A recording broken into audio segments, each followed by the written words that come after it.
Hai Rebahaners, kali ini kita akan review film Korea yang cocok untuk anak muda.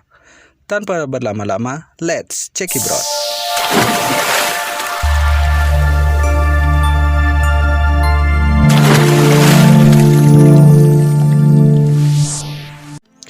Di awal film, kita diperlihatkan seorang gadis cantik bernama Mika. Dia sendiri masih SMA. Terlihat Mika dan teman-temannya sedang asik menggosip. Tentu saja gosip seputaran pacar mereka. Tapi Mika sendiri belum punya pacar. Pada saat di depan kelas, mereka bertemu dua orang lelaki yang lumayan lah. Si rambut hitam bernama Nozumo dan si rambut uban bernama Hiro. Nozumo yang sok keren mencoba meminta nomor WA Mika. Tapi pada saat itu dihalangi teman-teman Mika. Tanpa sadar, Mika pun terdorong dan menabrak Hiro. Terjadilah momen tatap-tatapan di antara keduanya. Mika yang malu pun akhirnya kabur. Pada saat pulang sekolah, Mika pun terlihat bingung karena HP-nya hilang. Dia pun mencari ke segala penjuru. Hingga di sebuah ruangan, dia menemukan HP-nya yang berdering. Dia pun menerima panggilan tersebut tanpa tahu berbicara dengan siapa.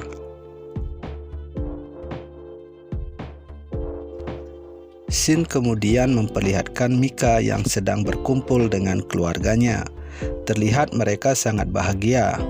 Pada malam hari, Mika pun kembali mendapat telepon dari pria misterius tersebut. Hal ini berlanjut selama berhari-hari, sampai tanpa sadar Mika dan orang misterius tersebut semakin akrab. Beberapa hari setelah itu, keluarga Mika diterpa isu tiada sedap. Ibu dan ayahnya memutuskan akan bercerai. Mika pun sangat sedih.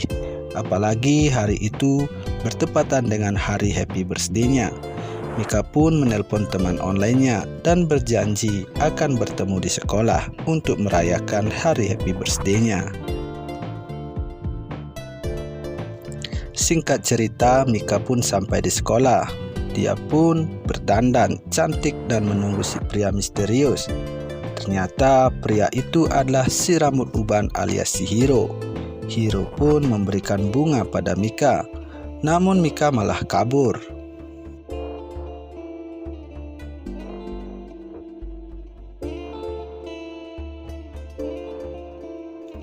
Setelah itu Mika malah menghampiri Hiro.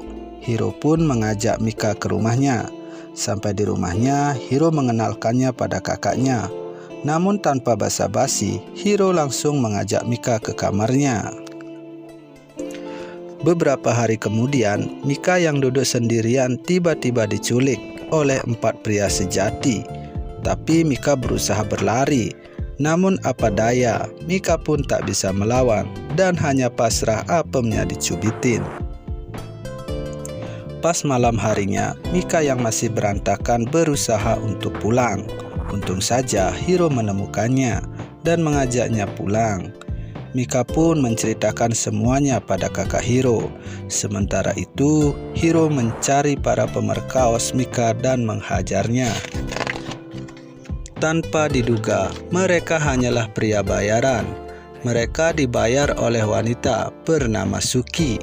Hiro pun membawa Suki ke rumahnya dan kakak Hiro yang marah langsung membotakinya. Sementara itu, Hiro pun mengantar Mika ke rumahnya. Namun dia malah langsung diusir. Keesokan harinya, Mika pun dilabrak Suki yang ternyata adalah mantan Hiro. Mika pun didorong sampai terjatuh dari tangga. Malam harinya, Mika dan Hiro yang sudah berambut hitam pun merayakan Natal. Namun tiba-tiba Mika sakit dan langsung diantar ke rumah sakit. Ternyata Mika sedang bunting dan keguguran. Mereka pun menguburkan dan mendoakan calon buah hatinya.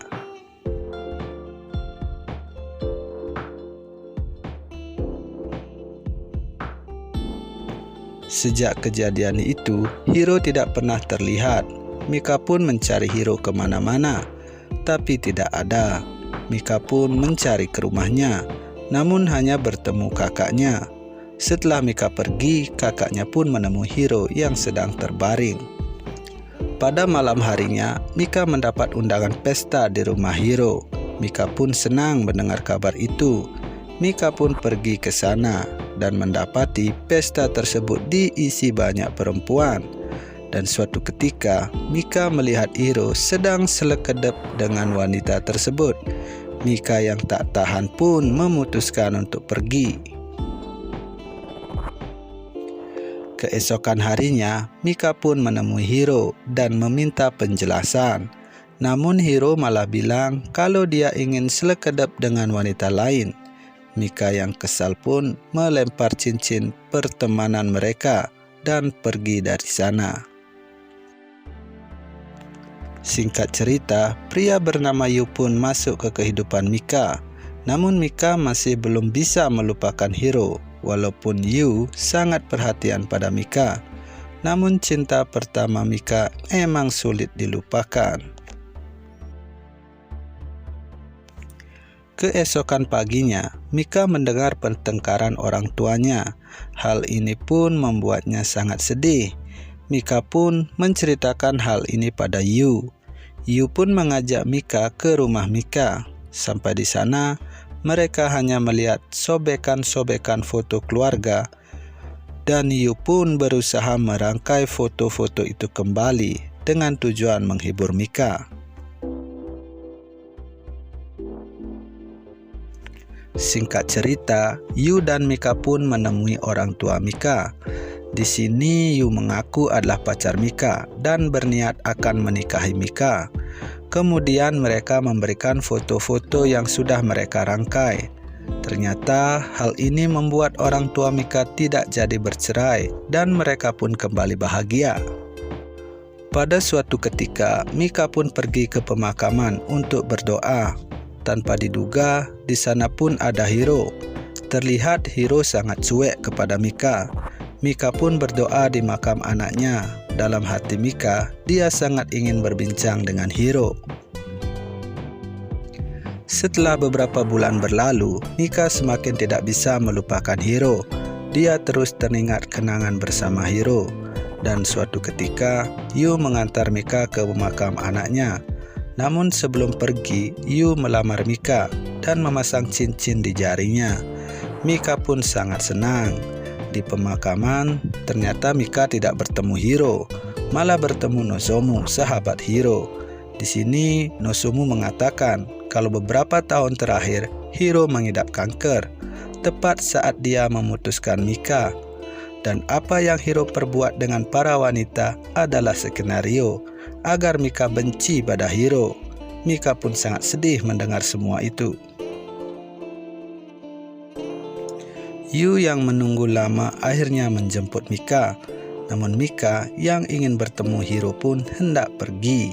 Yu sempat menghadang Mika yang membuat cincin pertunangannya jatuh. Namun pada akhirnya Yu mengizinkan Mika menemui Hiro. Mika pun menengok Hiro yang sakit. Melihat Mika, Hiro pun terkejut tak menyangka. Mika pun menangis sambil memarahi Hiro. Setelah Hiro, Mika pun memeluk dan mencium Hiro. Sumpah sedih banget guys, apalagi Hiro masih memakai cincin mereka. Mika pun memakai kembali cincin persahabatan mereka dan merawat Hiro setiap hari. Mereka tampak sangat bahagia karena setiap hari bersama.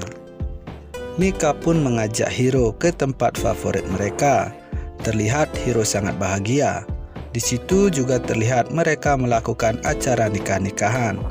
Tak beberapa lama, Hiro mengeluh kesakitan sambil mengatakan kalau dia sangat mencintai Mika.